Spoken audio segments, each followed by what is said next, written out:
Erik Janža, poraz v Kopru, zopet so domači hitro zadeli in potem obdržali ta izid 1-0 do konca, podobno kot v Domžalah. Res je, podobno kot v Domžalah. Ne vem, težko je biti pameten po takšni tekmi, kajti Koprčani so praktično priigrali le eno ali pa dve šansi, pa še to iz prekinitev. Mi pa napadali cel tekmo, vendar premalo konkretni na koncu akciji. Lahko rečem, da smo kar zelo razočarani. No.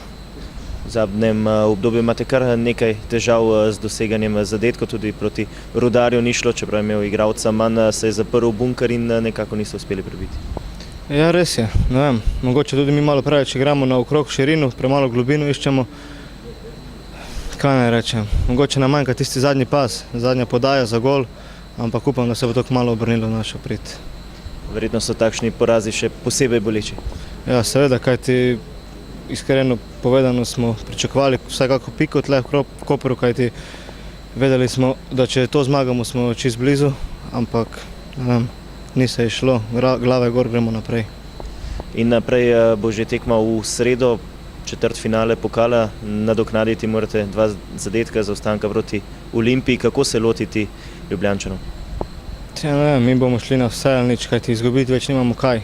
Kar smo slabo naredili na prve tekme, bomo probali popraviti, probali zaviti hiter zadetek, kajti pol bo vse lažje in upam, da se bomo na koncu veselili. No.